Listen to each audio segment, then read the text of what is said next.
So one of the big things that I regret not doing before having my first baby was really learning how to look after myself after giving birth.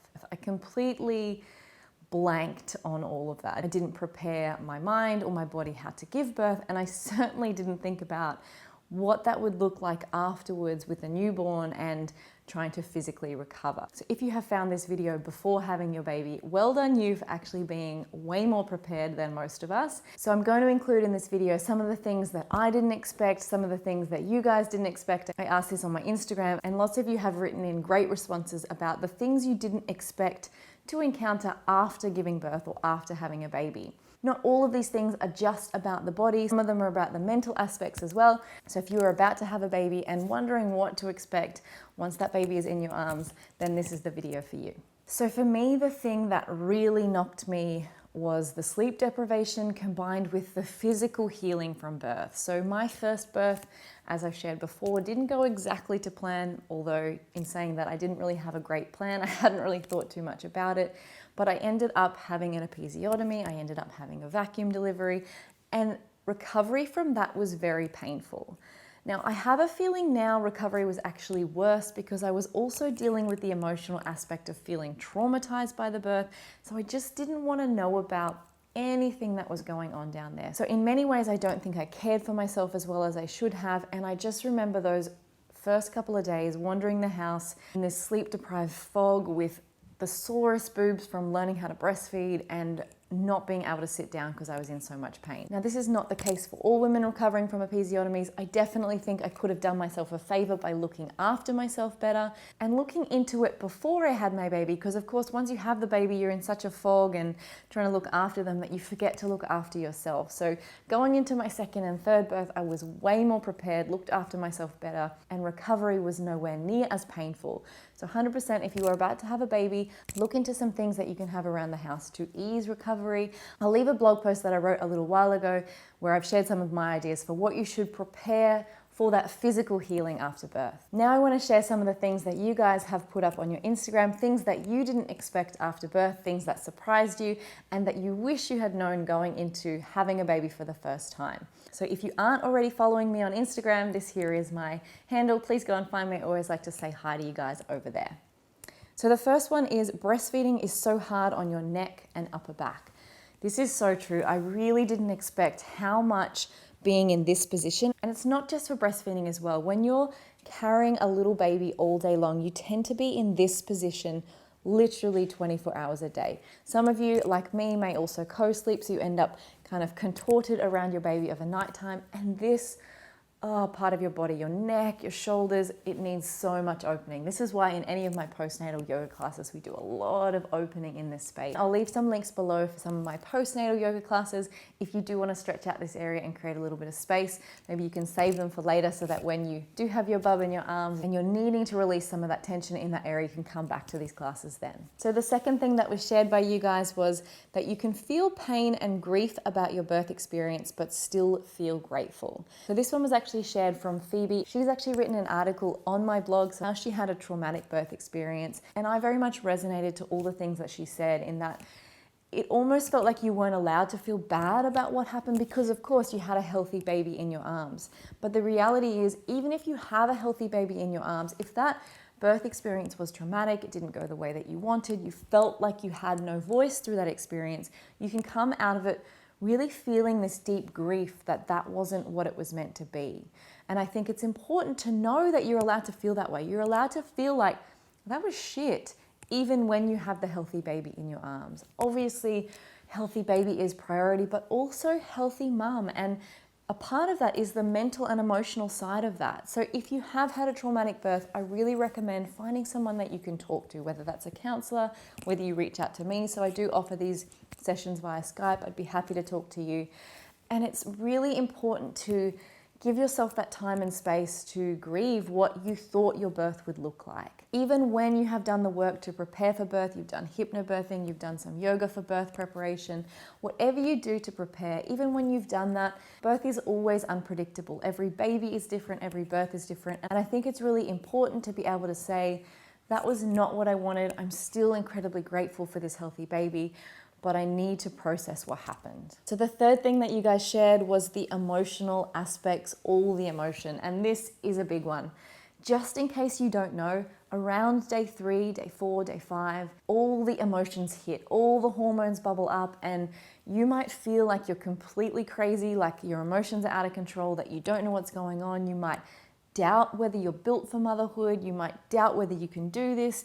It might have been a hard 3-4 days already, and you're like, how am I going to survive the rest of my life if I can't get any sleep? And I remember feeling that specifically on day 4. I just felt like, I can't do this. This is too hard. Like, they've made a mistake. Like, I can't do this. And the realization really hit me on day 4 with my first baby. Like, I was it for this baby. Like, I was taking him home, and it was up to me to do all the things. So if you find yourself feeling incredibly emotional around day 3, day 4, day 5, actually, just generally in the postpartum period, whenever you feel emotional, just give yourself some grace, give yourself some love, and just know that this is the process. Your hormones are going crazy, and it's okay to feel whatever it happens to be that you're feeling at this time. All right, so the next thing that you guys have shared is that your vagina will be really, really sore, and your first poop after giving birth will be like giving birth to a second baby. Really like this one. I definitely can relate. I strongly remember needing to go to the toilet for the first time after having my babies and just being like, oh, I'm just scared too. Because you have experienced giving birth now, and you may have some sort of birth injury there. And even if you don't have a birth injury, you're probably a little bit tender and swollen. So that first poo can be a little bit scary. This is why after all of my babies, I've had pear juice on hand. I've tried to have some prunes and just made sure that my diet included a lot of water so that things were flushing out and nothing was hard to pass. So the next one that you guys have shared is a big topic and probably deserves a video on its own, and that is that sex life after birth is uncomfortable and honestly never the same. And I don't know how many months or weeks or how long postpartum this woman who shared this point is, and I guess I want to assure you that it doesn't have to be broken, because I really felt after my first, and as I've shared, it was a traumatic experience.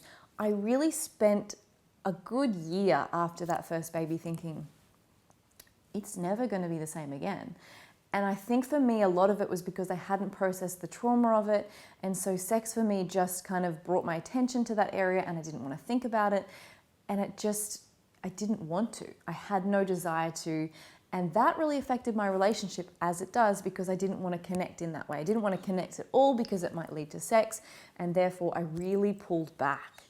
And combined with all the other stuff that comes up when you have your first baby and your entire life changes and your entire relationship changes, that one was a big one for me. Please just know, if this is your first baby, I don't necessarily agree with this point that it's never the same. It can be the same and/or it can be better, but I think you have to find another way to connect.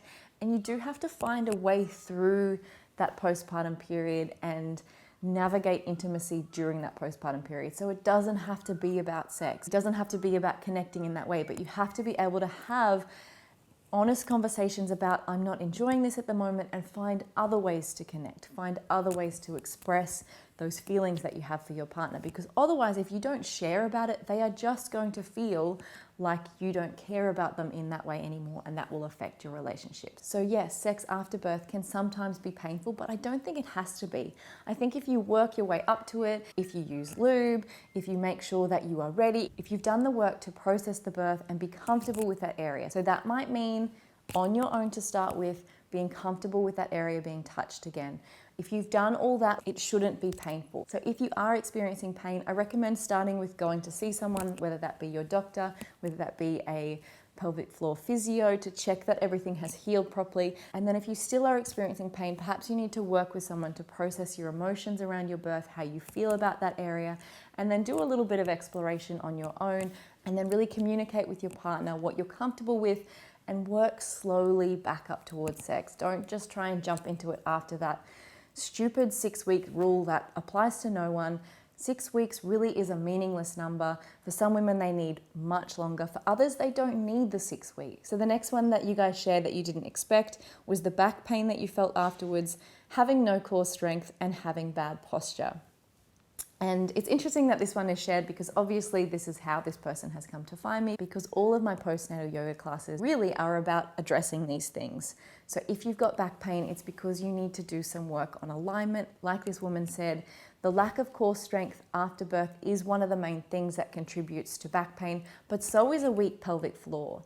So your postnatal recovery should be about strengthening that pelvic floor, as well as bringing that core back together and strengthening the core back up. If you are experiencing back pain after you have your baby, have a look into some yoga classes that address the core and the pelvic floor to help. So the next point that you guys shared was that anxiety can be a real I 100% agree with this. I did not expect to feel as anxious after I had my baby as I did. And definitely second and third time I was more prepared for it, but it still kind of hit me like a truck. And I swear to this day, and I don't have any scientific proof for this, but I swear it's some sort of hormone that's released to put us on edge to protect our babies. Except our modern world isn't really something that we need to be on edge to protect our babies. Like, we don't have to fend off wild animals or anything like that. So instead, we're on high alert for everything else. And our body and our mind, I find, does a really bad job of differentiating what we should be stressed about and what we don't need to be stressed about. So if you are feeling like you're on high alert, like you're really anxious, like you're sort of obsessing and focusing on small, tiny things, you might be experiencing some postnatal anxiety. Please go and see someone to help you deal with your anxiety. This might be a counselor, someone to talk it through. Enroll yourself in a yoga class is obviously going to help. Just try and make some space in your day where you don't have your baby with you and you can get a little bit of perspective. Maybe it's a 10-minute walk around the block to start with. Maybe it's a 10-minute yoga class. Maybe it's just going to a coffee shop, not drinking coffee because it's going to make your anxiety worse, but going to a coffee shop and just having a cup of tea by yourself so you can feel that relief that I'm okay. And I think that's one of the things that makes postnatal anxiety worse, is that when you're just full on with a baby, it's a 24/7 job, but it doesn't occupy your mind because you're caring for a baby. It's a very physical, in the body work, but it doesn't take the mind. So often if you're anxious, you're going round and round and round in your head, and it tends to spiral and get worse. So please, if you are feeling anxious, go and get some help. And if you are preparing for your first baby, just be aware that this might be something that you experience. And especially if you've had anxiety before having your baby, you tend to be more likely to have it once your baby is here. And then finally, the last one that you guys shared was how bad after pains and the bleeding would be, and that they've said, and depends pants all the way. So on this topic, I really want to share that I think it depends on the individual. I think just like every time we have our period, we all bleed to different degrees. I think after birth, it's the same thing. I personally wasn't shocked by how much blood there was, but I don't know that I went in with a certain expectation. So I think with this one, it very much depends whether you go in with expectations of how much blood there will be. Go with expecting the worst and stock up on lots of maternity pads, and then hopefully you'll be surprised and they'll be less than you expected. If you are concerned about how much you're bleeding, like if you're feeling a pad really consistently, I would be calling your doctor or your midwife because that is not normal. As for after pains, this definitely varies greatly from woman to woman.